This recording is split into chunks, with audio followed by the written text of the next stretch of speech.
En France, énormément de gens investissent uniquement dans le PEA. Et honnêtement, je comprends totalement pourquoi.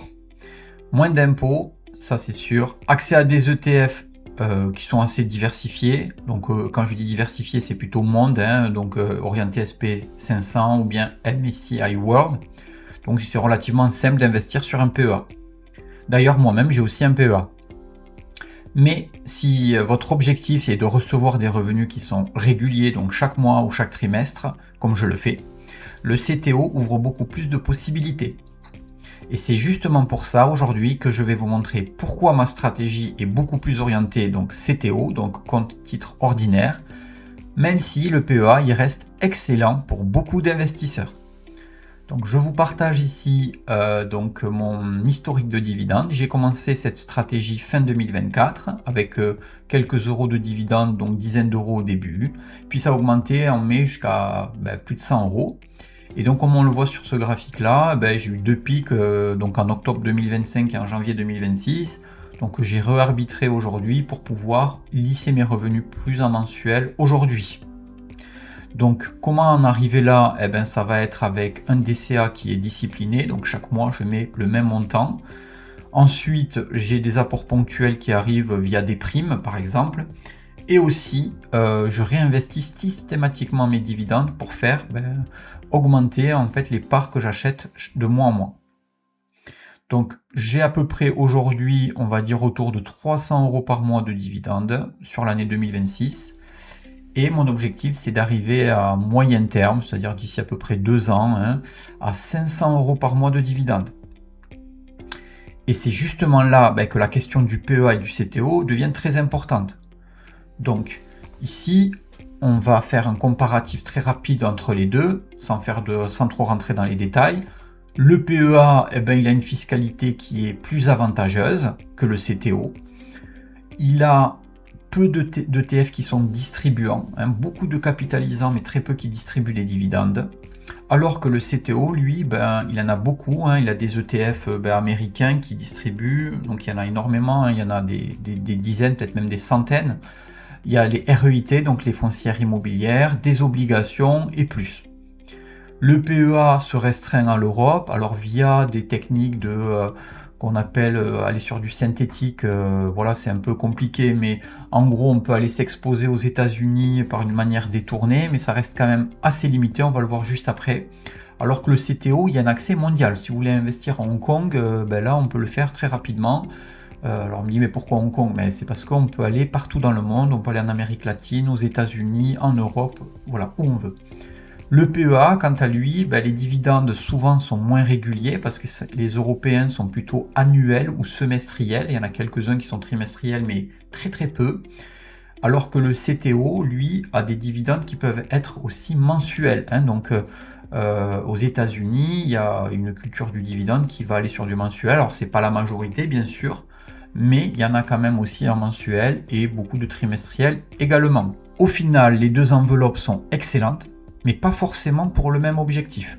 Donc si la priorité, c'est surtout de capitaliser, donc sur le très long terme, donc là, avec la fiscalité du PEA, ça va être un rendement ou une stratégie qui va être très puissante.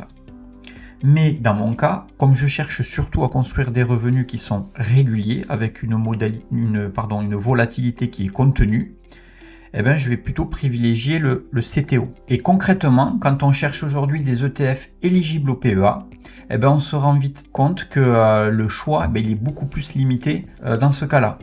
Donc si on va par exemple sur le site JustETF, qui est le site de référence pour les ETF en Europe, on sélectionne en fait des ETF à dividendes avec le critère éligible au PEA.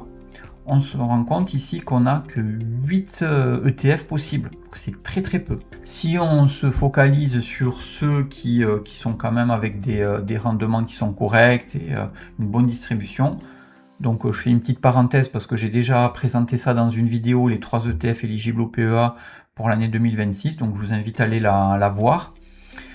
Si on prend le premier, le State Street SPDR Eurodividende par exemple, celui-là, on voit qu'il va distribuer 2 fois par an, donc avec une très grosse distribution en septembre et une faible en mars. Donc il faut attendre quasiment un an pour avoir le gros du rendement. De même, si on prend l'Eurostoxx là, qui avait ici Select Dividend 30, qui est aussi un très bon ETF pour l'Europe, il distribue trimestriellement, donc avec un rendement de l'année dernière de 6%, donc c'est très élevé, c'est très bien.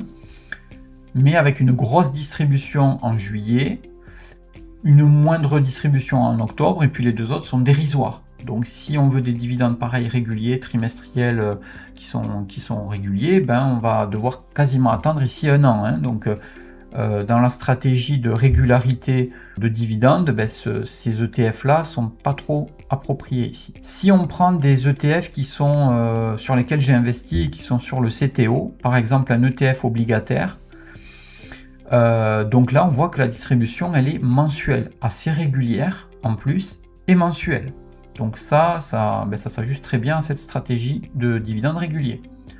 Encore un autre exemple, si on prend un ETF à option qui s'appelle WINC, W-I-N-C, on a une distribution trimestrielle qui est relativement régulière. Bon, il y a quand même des écarts un peu, mais bon, c'est quand même assez régulier, de trimestre en trimestre, avec un haut rendement ici, mais ici, c'est pas le sujet. Donc, on voit bien qu'on a accès, il y en a énormément d'autres, il y en a des centaines d'autres, aux États-Unis, il y a des stratégies options, on peut investir sur des ETF matières premières, voilà, donc il y en a énormément. Donc, moi, personnellement, c'est justement cette régularité, en fait, qui me motive le plus dans la stratégie. Et donc, pour illustrer ça, je vous partage également le prochain dividende que je vais toucher, c'est sur l'ETF STHY. Donc là, je vous donne tout, je vous donne la quantité que j'ai et le montant que je vais toucher, donc payment date qui est le 29 mai 2026. Donc aujourd'hui, j'enregistre ma vidéo un peu tôt, on est le 26 mai. Donc on est le 27 mai, parce que IBKR a un jour de retard, et donc je vais avoir, alors c'est pas 243 €, c'est 243 $, mais bon, ça fait plaisir quand même, donc de recevoir 243 $ sur STHY, qui était celui que je vous ai montré ici tout à l'heure. Voilà, donc là vous avez vraiment l'ETF sur lequel j'ai beaucoup investi durant mes DCA. Et donc, je vais avoir un revenu qui est assez régulier durant les prochains mois, de à peu près 200 € par mois, que je réinvestirai de mois en mois. Et puis, si un mois, j'ai un petit problème ou j'ai envie de retirer pour m'acheter quelque chose, je sais pas, ou me payer un resto, je peux retirer l'argent d'Interactive Brokers pour utiliser ces 200 € pour un plaisir ponctuel. Mais jusqu'à maintenant, j'ai toujours réinvesti. Bon, ça fait qu'un an et demi, mes dividendes pour faire grossir ce portefeuille et augmenter le nombre de parts. Ensuite, donc pour énormément de personnes qui veulent investir en fait sur le long terme avec une fiscalité avantageuse, ce qu'on peut dire c'est que le PEA, c'est une excellente solution. Moi, j'ai rien contre le PEA, mais personnellement, voir ces revenus qui tombent régulièrement, là, comme on peut le voir, c'est 200 €, donc c'est 240 $ par mois, mais ça me correspond davantage et c'est ma façon d'investir. Donc au final, il n'y a probablement pas une seule bonne solution d'investir. Certaines personnes ils vont préférer capitaliser au maximum avec un rendement maximum. D'autres préfèrent recevoir directement sur leur compte des revenus réguliers grâce au CTO, comme moi. Et honnêtement, on peut très bien faire les deux et trouver en fait un équilibre ou un pourcentage, une répartition entre les deux, entre capitalisation et revenus. Donc si cette vidéo vous a plu, n'hésitez pas à liker et à vous abonner. Et cela aussi, ça m'intéresserait quand même de connaître votre répartition à vous, capitalisation, revenus. Allez, je vous dis à bientôt sur la chaîne.